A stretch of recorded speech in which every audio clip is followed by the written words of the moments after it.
A prisão e a liberdade. A década de 1990 começou, para mim, com uma série de êxitos, inversamente proporcionais à situação geral do país. Abandonada pela União Soviética, cuja dissolução foi oficialmente pronunciada em 8 de dezembro de 1991, e isolada na cena internacional, Cuba, de fato, mergulhou na pior crise econômica de sua existência. Para tentar responder a ela, Fidel decretou um período especial em tempos de paz, que consistia principalmente em desenvolver o turismo e permitir a particulares que abrissem paladares, restaurantes em domicílio, a fim de armazenar divisas indispensáveis para salvar a revolução. Mas não foi o suficiente, como a crise dos balseiros mostrou. Em 1994, 30.000 cubanos abandonaram seu navio natal para fugir a bordo de balsas rumo a Miami, arriscando-se a virar o banquete dos tubarões que rondam o Estreito da Flórida. Eu, mais do que nunca, me devotava ao serviço de Fidel. Promovido a chefe da avançada, preparava todas as viagens para a província ou para o exterior, como, por exemplo, para a posse do presidente Fernando Collor de Mello em Brasília, em 1990, para a Cúpula Ibero-Americana em Guadalajara, México, em julho de 1991, ou ainda para a Espanha, no verão seguinte. Além disso, era considerado o melhor atirador de Cuba, pois a essa altura já tinha vencido aquele concurso nacional de tiro de pistola a 25 metros, o que tornou meu prestígio ainda maior dentro e fora da escolta. Enfim, focado no trabalho, escolhi esquecer o caso Ochoa, que, em razão de um amplo expurgo em todos os escalões, desestabilizou profundamente o MNIT, dirigido pelo general Abelardo Colomé Ibarra, chamado Fury, que substituiu José Abrantes, morto na prisão por um suspeito ataque cardíaco, como já mencionei, em 1991. Dedicado a meu êxito profissional, não dei importância à deteriorização do ambiente dentro da escolta, que não era mais tão bom desde que o idiota chamado José Delgado substituíra Domingo Mainet no cargo de chefe. No entanto, os ventos viraram subitamente ao longo do ano de 1994. Para começar, minha filha, Aliette, se casou com um venezuelano e se mudou com ele para Caracas. Depois, meu irmão mais novo, que trabalhava como cozinheiro no Conselho de Estado e que, a esse título, tinha servido à mesa de Fidel várias vezes, decidiu tentar a sorte numa balsa e chegar à Flórida, onde se fixou depois da perigosa travessia. 2 membros da minha família no exterior. Aquilo era suficiente para me tornar suspeito. O chefe da escolta, o coronel Delgado, me convocou para perguntar se eu sabia que meu irmão tinha a intenção de deixar Cuba. Respondi que não, o que era mentira. Depois disso, Delgado me informou que, com um irmão, balseiro e uma filha no exterior, eu não poderia continuar no cargo. Na verdade, entendi que o próprio Fidel tinha me dispensado da escolta. Mesmo assim, no primeiro momento eu deveria continuar dentro do MNIT, pois meus conhecimentos e minhas habilidades eram suficientemente preciosos para ainda serem utilizados pelo Ministério. Foi difícil. Desde 1968, eu tinha passado 26 anos a serviço do comandante, sendo 17 na escolta, a partir de 1977. E me parecia impossível virar a página de repente, sem mais nem menos. Foi quando o chefe da escolta me propôs o seguinte: ouça, tire 15 dias de férias para pensar num cargo correspondente dentro do MINIT e volte. A caminho de casa, porém, pensando naquilo tudo, disse para mim mesmo que, no fim das contas, talvez fosse o momento de parar. Eu estava com 45 anos. De certa forma, tinha chegado ao topo da profissão. Tinha vivido de tudo, viajado por toda parte. Enfim, eu sabia que não iria além. Então, por que não me aposentar? Entre os militares, isso de fato pode ser feito bem cedo.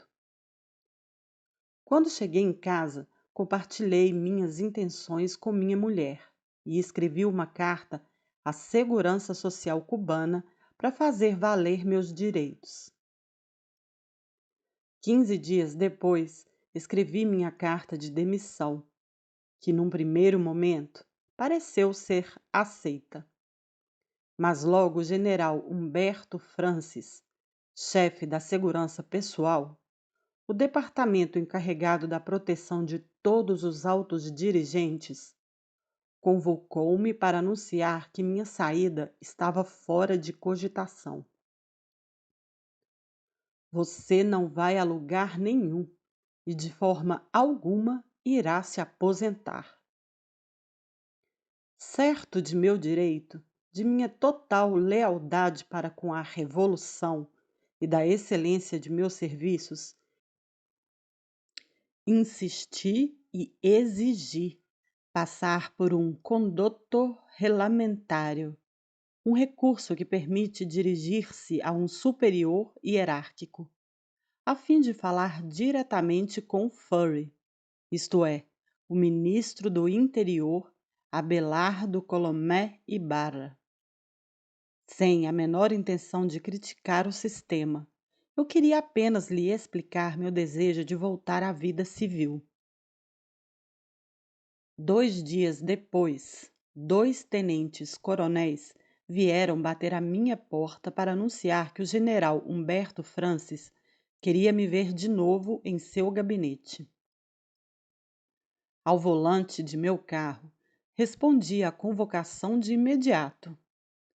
Quando cheguei, o general Francis em pessoa me intimou a entrar em outro veículo que me levaria para um lugar onde pudéssemos falar tranquilamente. Assim que subi no Lada Branco, 2 guardas me cercaram no banco de trás. O coronel Laudilélio, da Contra-Inteligência Militar, sentou-se no banco da frente e me avisou que iríamos ao centro de detenção de Havana. As coisas não pareciam boas. Conhecido pelo nome de Cien y Aldabó, pelo nome das ruas onde fica, esse centro era a prisão mais assustadora e temida de Cuba. Era onde a polícia interrogava os presos de direito comum, com espancamentos, torturas e maus-tratos de todos os tipos. Pelo nervosismo de meus 2 guardiões, compreendi que depararia com grandes dificuldades. Mas nunca imaginei que o problema era eu. Pensei que um membro de minha família ou um amigo tivesse cometido algum delito. Porém, assim que chegamos lá, Laudilélio me disse: Bom, Sanches, você é um homem inteligente. Não precisa que eu explique as coisas por 3 horas. Está aqui na condição de detento. Ouvindo isso, explodi. Do que estou sendo acusado? Controle-se. Vamos explicar tudo amanhã. Mas por que estou aqui? Insisti. Eles tiraram meu cinto, os cadarços e me atiraram numa cela por 24 horas, sem avisar minha mulher, que, vendo que eu não voltava, ficou muitíssimo preocupada. No dia seguinte, me explicaram, de fato, que eu era um traidor da pátria e que os indícios provavam que eu estava me preparando para deixar Cuba. Era uma mentira absoluta. Essa ideia nunca tinha passado pela cabeça. Os interrogatórios começaram. Então descobri que em Cuba, ao contrário do que Fidel Castro afirmava desde sempre, a tortura era praticada como em todas as ditaduras latino-americanas que precederam a nossa, no Chile, na Argentina, no Uruguai, etc. Os interrogatórios, feitos por membros da contra-inteligência militar com sobretudos bem grossos, aconteciam numa sala pequena, onde o ar-condicionado era ligado no máximo, enquanto eu, como todos os presos de Cien e Albadó, vestia apenas uma camiseta sem mangas. O frio me atingia no peito e no rosto. E quando eu perguntava a meus algozes se era possível desligar o ar, eles respondiam com ironia que sentia muito, mas que não tinham acesso ao sistema de controle, que ficava fora da sala. Depois me deixavam sozinho por 3 ou 4 horas, até eu ficar com unhas e lábios violeta. Passaram uma semana tentando me fazer confessar que eu era um contra-revolucionário, sem dúvida pensando que eu acabaria cedendo e assinando um depoimento. Mas eu estava tão escandalizado com meu destino que não assinei absolutamente nada. Um dos interrogadores me disse: Você com certeza deve saber que está aqui por ordem de Fidel.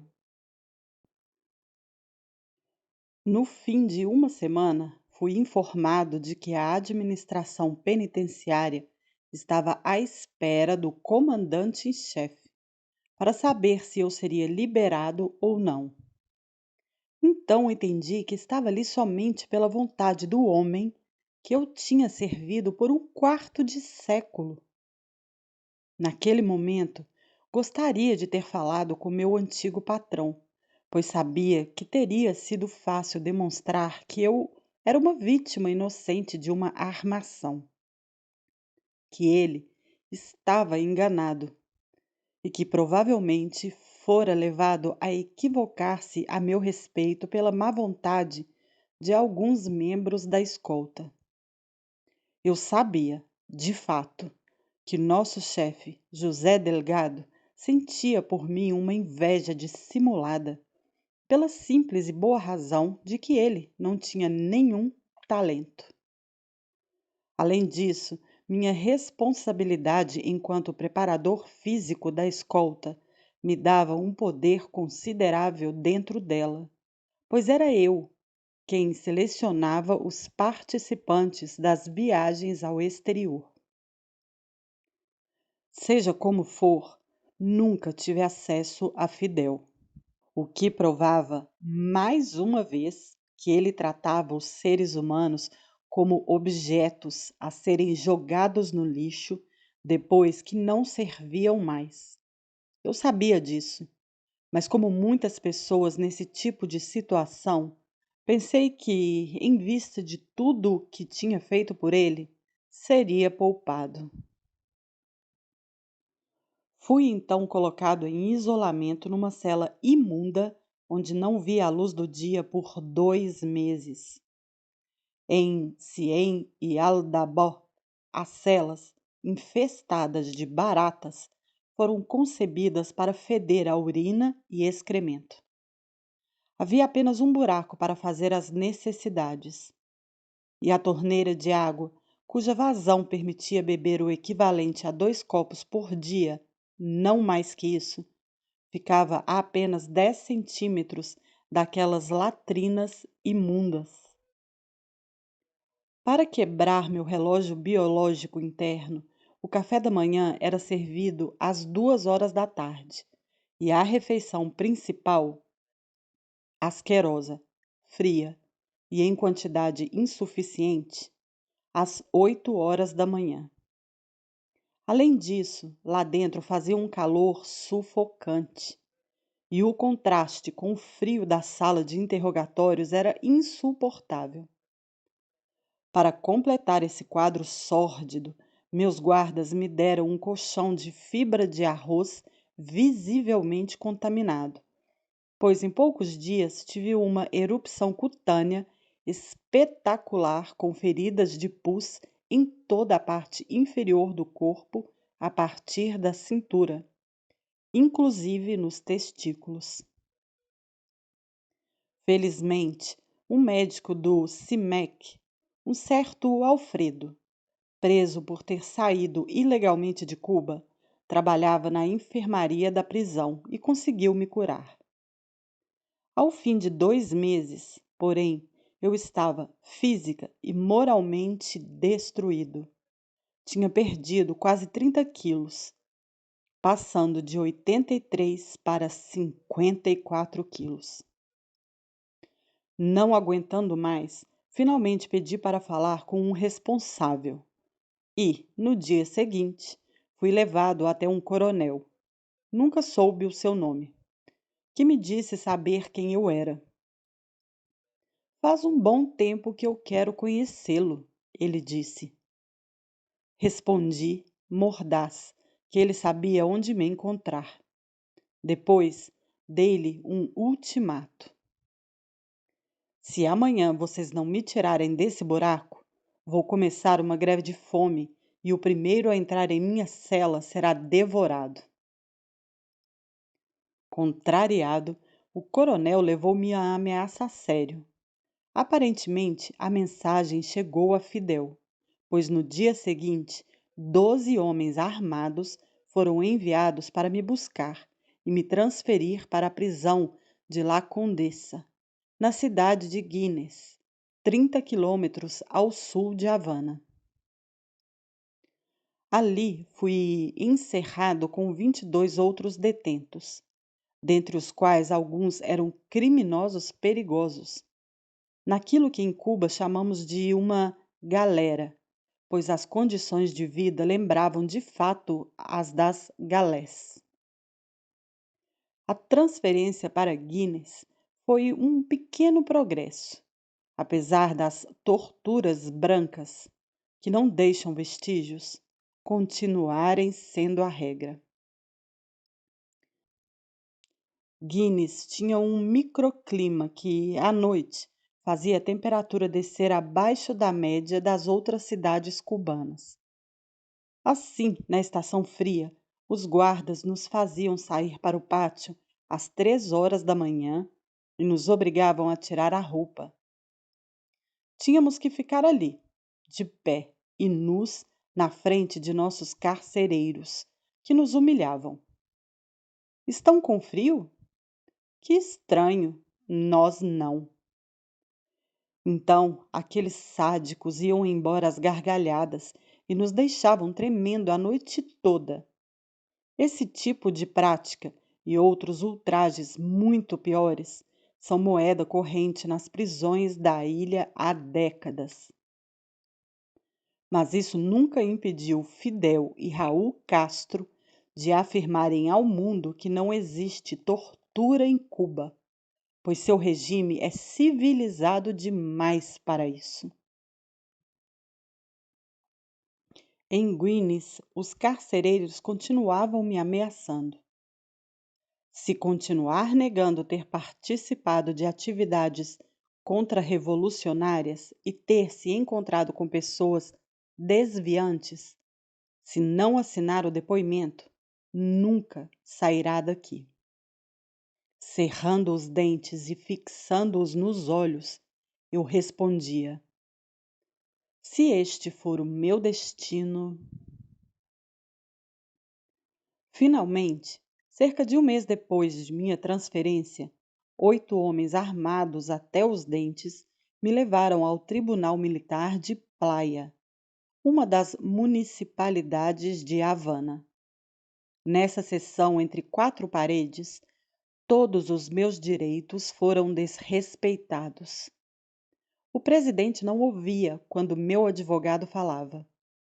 As testemunhas de acusação podiam conversar entre elas na peça adjacente, etc. Afronta suprema. Alguns de meus antigos colegas testemunharam para me acusar de desvio contra-revolucionário.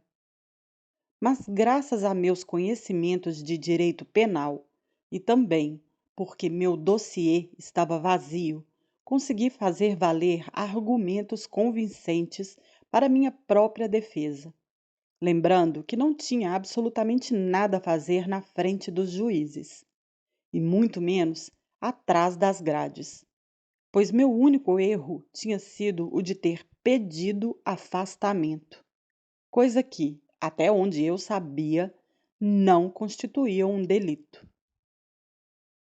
O procurador requereu 8 anos de detenção. Alguns dias depois, minha mulher chegou à prisão para me comunicar o resultado das deliberações. 2 anos e meio. Ela estava aliviada, pois era muito menos que os 8 anos esperados. Mas eu fiquei indignado, enojado. Apelei da decisão. No mês seguinte, em apelação, o Tribunal Militar da Municipalidade 10 de Outubro, sempre em Havana, reduziu minha pena para 2 anos de prisão. Em La Condessa, recebi a visita do antigo chefe da escolta, Domingo Mainet, que no fim dos anos 1980 fora nomeado inspetor das prisões da província de Havana.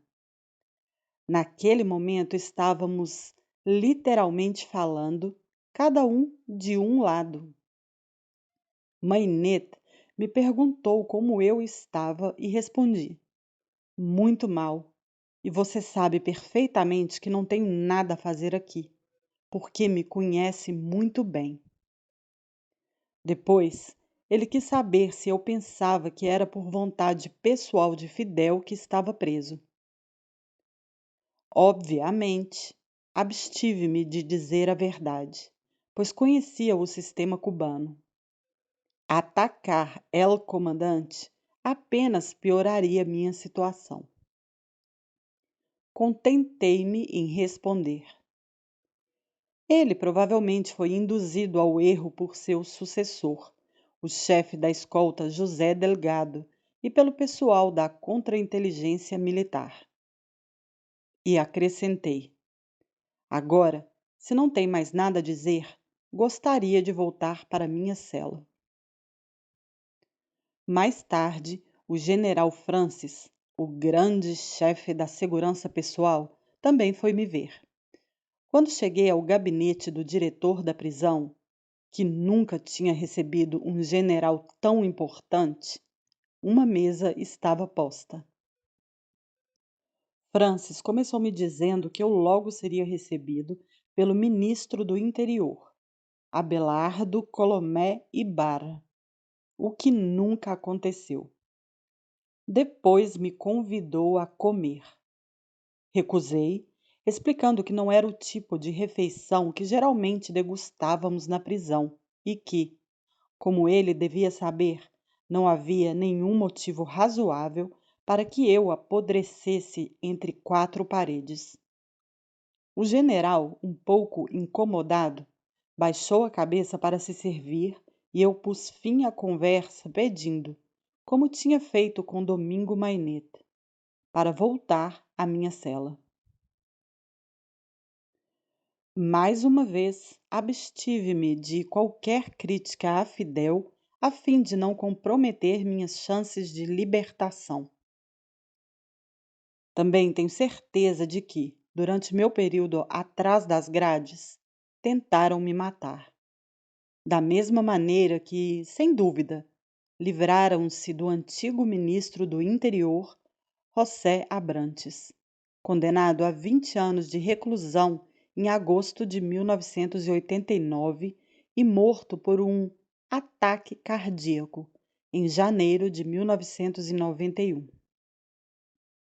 Eu tinha contraído uma otite aguda e o médico da prisão me prescrevera um tratamento que, em vez de me fazer bem, não apresentava nenhum resultado. Meu estado geral, pelo contrário, se agravava a cada dia. Felizmente, no locutório, um médico que visitava um parente prisioneiro analisou meu caso. Descobriu, assim, que com aquele tratamento eu me encaminhava direto para um acidente vascular cerebral. Indignado, queixou-se ao diretor da prisão, acusando-o de atentar contra a minha vida. Depois, ameaçando denunciá-lo às autoridades, esse médico obteve autorização para me acompanhar pessoalmente, uma vez por semana, no locutório. Graças a esse anjo da guarda que me aconselhou a não frequentar a enfermaria da prisão, interrompi o tratamento inicial e consegui me salvar. Sem ele, este livro não existiria. Sim, foi em La Condessa que decidi escrever um livro. Um dia, tomando sol no pátio da prisão, olhei para o céu azul e jurei para mim mesmo que, como El Comandante não tinha tido o menor escrúpulo ao me encerrar ali, nem ao fazer minha família sofrer com tamanha injustiça, apesar de tudo o que eu tinha sacrificado para protegê-lo, eu revelaria ao mundo a verdadeira natureza de Fidel Castro. A ideia desta obra nasceu, portanto, num dia ensolarado do ano de 1995, há quase 20 anos, enquanto eu usava o uniforme cinza dos prisioneiros de direito comum, a poucos quilômetros das praias de areia fina, onde turistas despreocupados do mundo inteiro iam beber mojitos e dançar salsa, sem desconfiar por um instante sequer do destino das vítimas dos irmãos Castro. Por fim, 2 anos depois de ser preso, nenhum dia a menos, recuperei a liberdade, mas estava terrivelmente enfraquecido. Desde que meu médico anjo da guarda começara a cuidar de mim, eu tinha começado a engordar um pouco. Porém, continuava pesando 20 quilos a menos do que no momento da detenção. Ao sair da prisão, apresentei-me à direção da segurança pessoal para regularizar minha situação. Chegando lá, surpresa! Lendo os documentos que me foram entregues, descobri que meu direito à aposentadoria tinha sido reconhecido 2 anos antes, isto é, antes de minha detenção. O que significava, do ponto de vista formal, que eu já era um civil e não mais um soldado quando fui processado. E, consequentemente, que todo o processo estava cheio de irregularidades, pois, enquanto civil, eu não poderia comparecer diante de um tribunal militar. De todo modo, contive minha raiva. Ao menos tinha conseguido sair.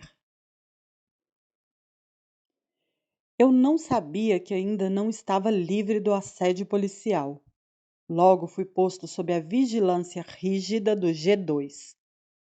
Agentes da Segurança de Estado ficavam postados na frente da minha casa 24 horas por dia e me seguiam para todos os lados. Fosse eu de carro à casa de minha mãe ou simplesmente dar uma volta até a esquina. No primeiro ano, não fiz muito. Tendo sido expulso do PCC, era difícil, se não impossível, encontrar emprego. Vivendo de uma aposentadoria de 300 pesos, 16 dólares, pois, diga-se de passagem, eu recebi a aposentadoria aprovada antes da detenção, o que demonstrava, mais uma vez, o absurdo de meu processo. Eu passava muito tempo em casa sem fazer nada, em família, com minha esposa, recuperando o tempo que me fora roubado na prisão. Onde quer que eu fosse, e quaisquer que fossem meus interlocutores, eu me abstinha de criticar Fidel Castro ou de tecer qualquer comentário sobre a situação política e social. Resultado: os serviços de informação não conseguiam entender meu estado de espírito a respeito da revolução. Por isso, ao fim de um ano, 2 oficiais vieram me oferecer um emprego. Conhecendo o sistema castrista na ponta dos dedos, eu sabia que era, obviamente, para me vigiar melhor, pois a segurança de Estado tem espiões e agentes em todas as unidades de produção do país, bem como nas escolas, nas administrações, nos hotéis, nos restaurantes, nos mercados, etc. Foi assim que me tornei, sucessivamente, gerente de um centro logístico para caminhões que transportavam trigo e farinha, responsável administrativo, gerente noturno no Café TV, um cabaré do centro da cidade, e funcionário de uma unidade de vigilância que pertencia ao Ministério dos Trabalhos Públicos. Tendo estudado contra-espionagem, coloquei em prática todas as técnicas de desinformação que tinha aprendido na escola e no trabalho. Em vez de criticar Fidel, fingia me preocupar com sua segurança.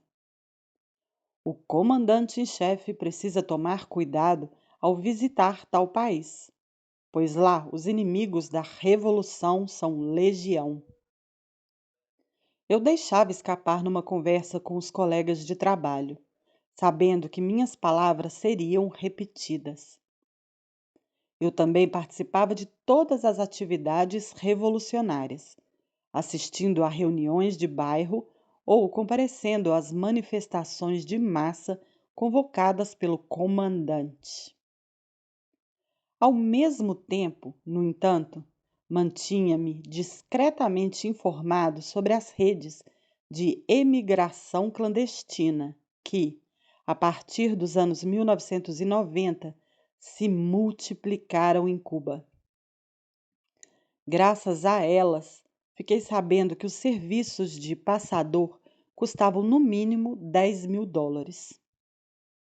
Comecei a vender diversos objetos, bibelôs, eletrodomésticos, etc., para reunir uma parte dessa quantia e tentar, um dia, embarcar numa lancha que me levasse rumo à liberdade. Meu irmão e meu tio, já estabelecidos nos Estados Unidos, me mandavam dinheiro, sempre por intermédio das redes clandestinas e de minha filha, que trocara a Venezuela pela Flórida e a cada 2 ou 3 anos vinha nos ver em Cuba.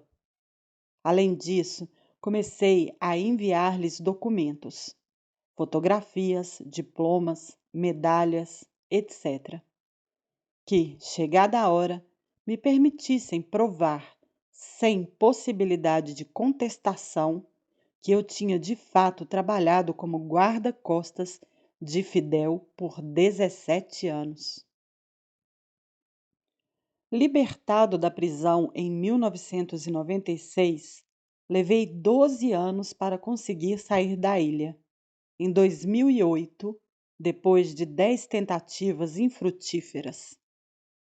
A cada vez, sempre surgia um problema. O barco dos passadores não comparecia ao encontro. a guarda costeira patrulhava as paragens ou eu simplesmente tinha a impressão de estar sendo seguido. É claro que eu sistematicamente colocava em prática as técnicas de despistamento aprendidas na escola do Minint para afastar os agentes do G2. Eu mergulhava na multidão no local muito movimentado.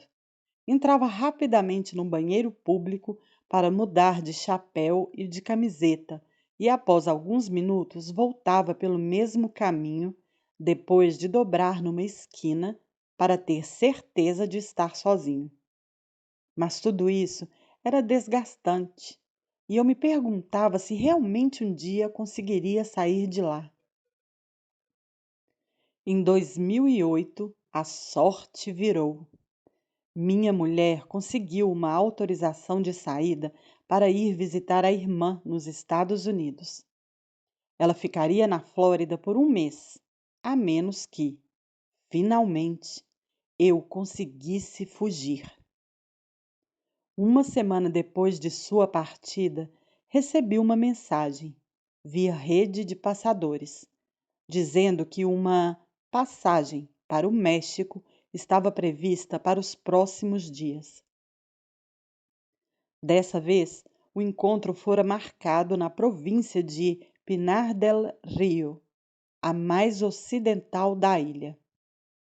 Tive um mau pressentimento, pois duas de minhas tentativas anteriores tinham justamente fracassado em Pinar del Rio. Numa delas, a guarda costeira tinha inclusive dado tiros de aviso à noite. Saí muito assustado da aventura. Além disso, tinha a impressão errônea de que os meus passadores, a quem pagara $12.000, trabalhavam para a segurança de Estado. Se fosse verdade e eles me entregassem às autoridades, eu sabia que voltaria para a prisão por muito, muito tempo. Em suma, eu sentia a situação se estreitando à minha volta. Fazia pouco tempo que policiais do G2 tinham ido interrogar meus vizinhos para saber por que eu fazia viagens para a província, até o outro extremo do país, por exemplo, a Santiago de Cuba, onde não tinha nenhum familiar. Decidi, apesar de tudo, arriscar. Meu contato tinha me indicado que o encontro fora marcado ao lado de Los Palácios, 100 quilômetros a oeste de Havana.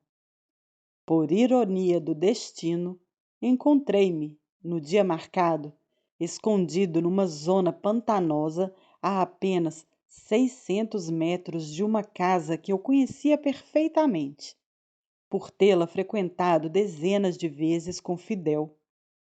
Lá, Deseada, o chalé de madeira onde ele se instalava para caçar patos. Fiquei 2 dias imóvel num manguezal, esperando a chegada dos passadores, sem comer nada. Comecei a perder as esperanças quando finalmente a embarcação apareceu no meio da noite, as luzes apagadas. Éramos 45 fugitivos no barco, mas o capitão explicou que tinha recebido ordens de embarcar apenas 30 pessoas. Ele sugeriu que 15 voluntários deixassem o navio. Obviamente, ninguém se candidatou. Depois de inúteis negociações, ele decidiu ligar os motores às 3 horas da manhã com todos a bordo. Ora, sob o peso dos passageiros, o nível de flutuação era tão baixo que uma hélice bateu em alguma coisa e se quebrou. Felizmente, restavam 3 motores, e foi assim que chegamos a águas territoriais internacionais. A meio caminho de Yucatán, México, outro barco veio a nosso encontro, e, em alto mar, uma parte dos fugitivos mudou de bordo. As duas embarcações seguiram o resto do trajeto juntas. Ao cair da noite seguinte, chegamos ao Largo de Cancún, a estação balnear mexicana localizada a cerca de 200 quilômetros da extremidade oeste de Cuba. Os passadores esperaram a noite para desembarcar numa praia onde havia um caminhão que nos conduziu até uma casa em terra firme. Ao longo de uma semana, os passadores nos fizeram sair por grupos de 4 ou 5 pessoas, para nos levar com toda discrição até o aeroporto, onde devíamos embarcar em voos para Nuevo Laredo, uma cidade fronteiriça com o Texas, a 1.500 quilômetros de Cancún. Fui um dos últimos a sair. Antes de se despedirem, os passadores nos deram um conselho: falem o mínimo possível, para não serem reconhecidos por suas entonações. Depois nos desejaram boa sorte. Em Nuevo Laredo, o plano era simples: fingir um ar despreocupado e cruzar a fronteira a pé com a horda de moradores que todos os dias atravessava a ponte do Rio Bravo para ir trabalhar do outro lado, tentando evitar uma inspeção. Em seguida, a vitória viria fácil. Depois que colocam a ponta do pé nos Estados Unidos, os cubanos, ao contrário de todos os demais latinos-americanos, desde 1966, se beneficiam da Lei de Ajuste Cubano, que automaticamente lhes confere asilo político. Logo antes de cruzar a ponte fronteira de Nuevo Laredo, nosso pequeno grupo de 5 pessoas teve um momento de pânico. E se fôssemos presos pela guarda da fronteira tão perto do nosso objetivo? Respirei fundo, voltei a mim e disse a meus camaradas que não sabiam que eu tinha sido militar: sigam-me, vou na frente. Expliquei que se os guardas mexicanos se aproximassem de nós, deveríamos correr para os Estados Unidos, pois os funcionários latinos nunca cometeriam a imprudência de atirar na direção dos americanos. Seguimos em frente. Os 300 metros que nos separavam dos Estados Unidos pareceram intermináveis. Mas, chegando à altura do último fiscal mexicano, sem pensar, espontaneamente, bati-lhe no ombro sorrindo e disse, todo feliz: bom dia! No instante seguinte, estava nos Estados Unidos e meus camaradas de viagem também. Ao primeiro policial que encontrei, um negro alto, eu disse as 2 palavras mágicas que abriam todas as portas: asilo político. Mas ele não entendia espanhol. Virei-me então para um de seus colegas, de origem colombiana, que imediatamente percebeu que éramos cubanos. Vendo em nossos rostos exaustos que não comíamos havia muito tempo, aquele colombiano nos ofereceu refrigerantes e um frango do KFC, que devoramos na mesma hora. Foi meu primeiro contato com a gastronomia americana. Nada demais, mas 10 vezes melhor que a cubana do dia a dia. Depois ele nos conduziu, em separado, aos oficiais do serviço de imigração, todos hispanófonos. Como a todos os cubanos que desembarcavam nos Estados Unidos, o funcionário me fez a pergunta de praxe: o senhor, de perto ou de longe, colaborou com o governo de Cuba? Sim, respondi. O que o senhor fazia? Fui guarda-costas do comandante em chefe, Fidel Castro, por 17 anos.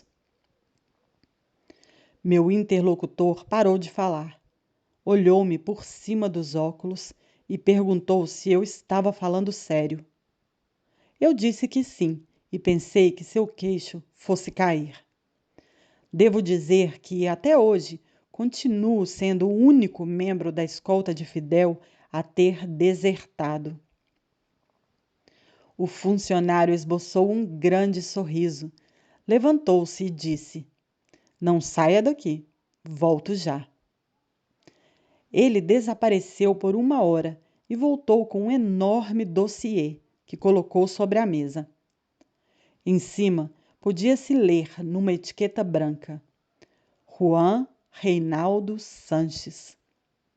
Era o meu dossiê, que ele tinha pedido ao FBI. Ele continha uma pilha de papéis a meu respeito e permitiu reconstituir minha biografia.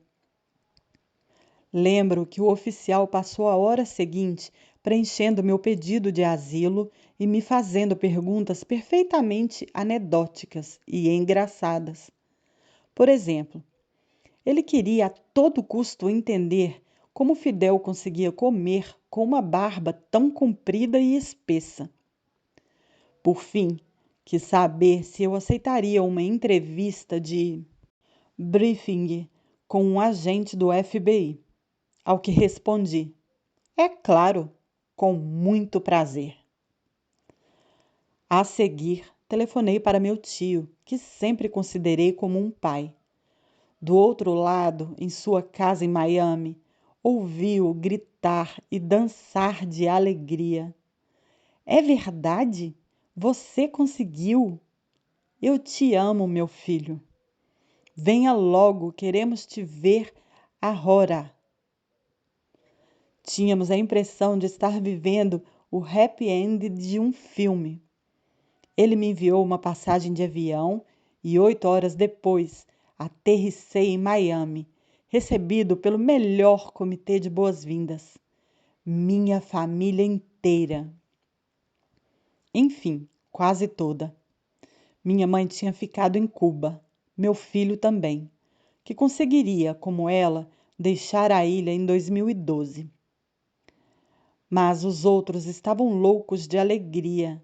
Minha mulher, minha filha e meu genro, meus netos, meu tio-pai. Quando cheguei à casa de minha filha, esperavam-me com uma bela refeição e roupas novas.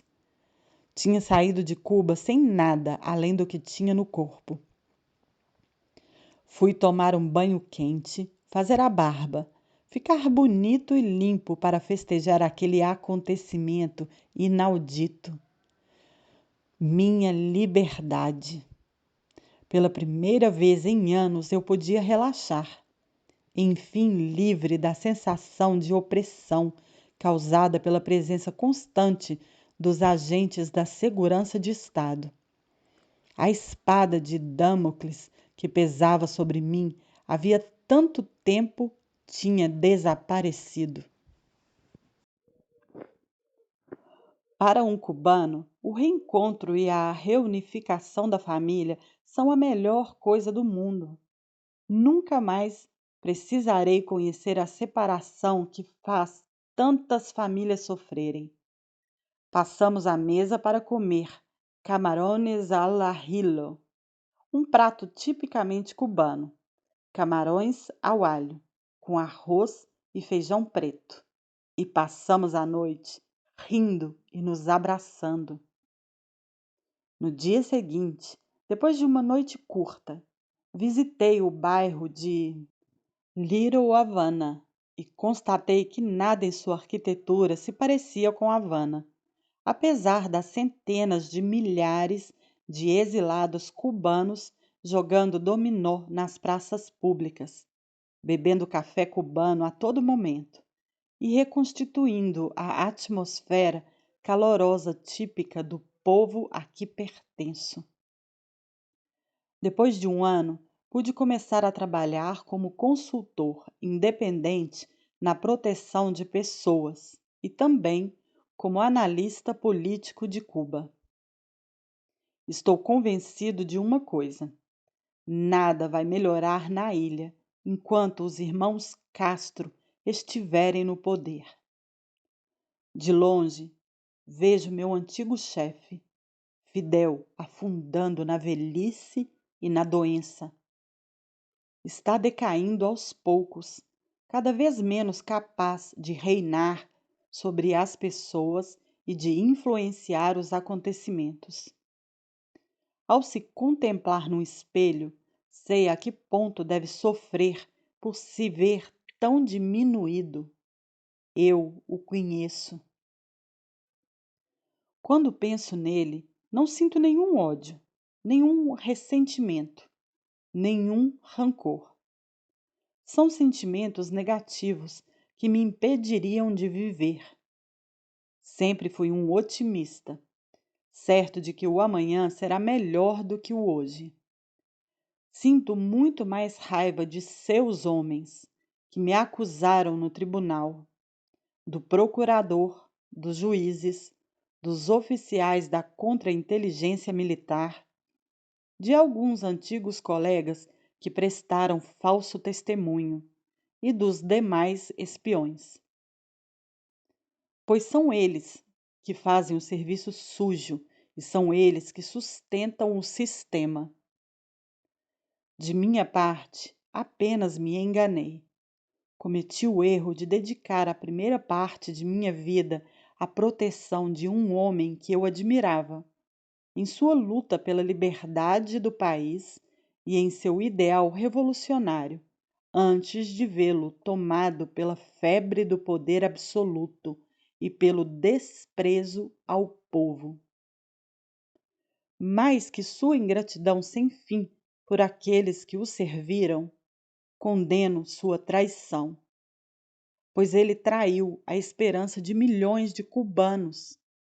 E até o fim dos meus dias, uma pergunta rondará minha mente: por que as revoluções sempre acabam mal? E por que seus heróis se transformam sistematicamente em tiranos piores que os ditadores que eles combateram?